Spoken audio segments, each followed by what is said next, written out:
Hello dears, welcome back to our channel. അപ്പോൾ guys, നമ്മളിതാ ഞങ്ങളുടെ വീട്ടിലേക്ക് പോവുകയാണ് കേട്ടോ. എൻ്റെ വീട്ടിലേക്ക്, കൊല്ലത്താണ് എൻ്റെ വീട്. അങ്ങനെ ഇതാ അങ്ങോട്ട് പോവുകയാണ്. അങ്ങനെ വീട്ടിൽ ഇങ്ങനെ നിങ്ങൾക്കുണ്ടോ ഇങ്ങനത്തെ സ്വഭാവം, ഇങ്ങനെ 100 വട്ടം കതവ് തുറന്നു നോക്കൽ? അങ്ങനെ മക്കളെ രണ്ടുപേരെയും എന്താ റെഡിയാക്കി. ഷോപ്പൊക്കെ ഉണ്ടായിക്കൊണ്ട് എപ്പോഴും പോകാൻ പറ്റത്തില്ല ഗൈസ്, ഉമ്മാക്ക് വയ്യെന്ന് പറഞ്ഞായിരുന്നു കേട്ടോ. അങ്ങനെ കുറച്ച് ഫ്രൂട്ട്സ് മേടിക്കാനായിട്ട് കയറിയപ്പം ബേക്കറി ഐറ്റംസ് ഒന്നും കഴിച്ചുകൂടാന്ന് പറഞ്ഞു. മെഡിസിൻ ഇപ്പം എടുക്കുന്നത് കൊണ്ടിട്ട് അങ്ങനെ നമ്മൾ കുറച്ച് ഫ്രൂട്ട്സൊക്കെ മേടിക്കാനായിട്ട് കടയിൽ കയറി കേട്ടോ. അപ്പം നമുക്ക് മേടിക്കാൻ പറ്റുന്നത് ആപ്പിൾ, ഓറഞ്ച് അങ്ങനെയുള്ള ഐറ്റംസൊക്കെ ഉള്ളൂ. അങ്ങനെ അതൊക്കെ കുറച്ച് എടുത്തു. അപ്പോൾ അവിടുത്തെ ചേട്ടനുമായിട്ടൊക്കെ ഭയങ്കര കമ്പനിയായി കേട്ടോ. അങ്ങനെ അവിടെ നിന്ന് സംസാരിച്ചുകൊണ്ടിരിക്കുകയാണ്. പിന്നെ ഞങ്ങൾ വീട്ടിൽ വന്നു. ഇതാണ് എൻ്റെ വാപ്പായും ഉമ്മായും.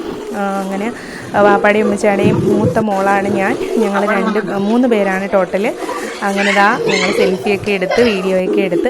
അപ്പോൾ ഒരുത്തിയെ വിളിച്ചാൽ ഒരു തരത്തിലും വരത്തില്ല. യൂട്യൂബിലിടുന്ന വീഡിയോ വൈറലാവുമെന്ന് പറഞ്ഞുകൊണ്ട് അവൾ വരത്തില്ല ഗൈസ്. അങ്ങനെ അവളെ പിടിച്ചിരുത്തുകയാണ് ഞാനും മോളും കൂടി. ലാസ്റ്റ് ആയപ്പോൾ അവൾ വന്നതാ ഞങ്ങളെല്ലാവരും കൂടി സെൽഫി എടുത്തു. അങ്ങനെ അടിപൊളിയായിരുന്നു കേട്ടോ. അങ്ങനെ നമ്മൾ വീഡിയോസൊക്കെ സെറ്റ് ചെയ്തു. പിന്നെ എൻ്റെ ഉമ്മായെ കൂടി നിർത്തി.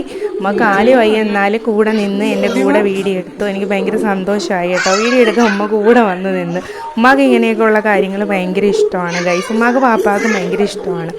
അങ്ങനെ ഞങ്ങൾ വാപ്പ അവിടെ തറയിലിരുന്നാണ് കേട്ടോ ഇങ്ങനെ ഫുഡ് കഴിക്കുന്നത്. അങ്ങനെ കഴിച്ചുകൊണ്ടിരിക്കുകയാണ് ഗൈസ്. അങ്ങനെ ഇക്കായും മോനും അടുത്തിരിക്കുന്നുണ്ട്. അങ്ങനെ അവിടെ നിന്ന് ടി വിയും കാണുന്നുണ്ട്, ഫുഡും കഴിക്കുന്നുണ്ട്. അപ്പം നമ്മളും വിശന്നൊക്കെയാണ് കേട്ടോ വന്നത്. അപ്പോഴത്തേക്കും ഇക്കടുത്ത് പറഞ്ഞ് നമുക്ക് കഴിക്കാം. അപ്പോൾ പാപ്പായെ ഞാൻ വിളിച്ച പാപ്പയുടെ ഫേസ് കുറേ പേര് കണ്ടില്ല എന്ന് പറഞ്ഞു. അങ്ങനെ പാപ്പ ഇതാണ് കേട്ടോ, എൻ്റെ പാപ്പായാണ്.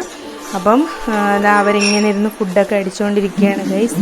അപ്പം ഞാൻ ഇക്കടുത്ത് പറഞ്ഞ് നമുക്കൂടി കഴിക്കാമെന്ന് പറഞ്ഞു. അങ്ങനെ ഞങ്ങൾ കഴിക്കാനായിട്ട് ഇരിക്കാൻ പോവുകയാണ്.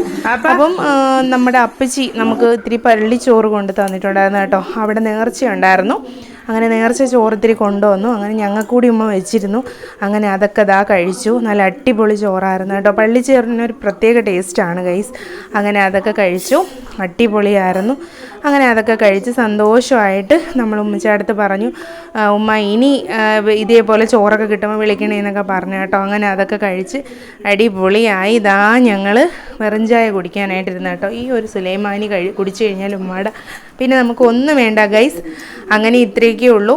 അങ്ങനെ നമ്മളിതൊക്കെ കുടിച്ചു, അടിപൊളിയായിട്ട് സെറ്റായി വീട്ടിലേക്ക് വന്നു. ഇത്രയേ ഉള്ളൂ. ടാറ്റ, ബൈ.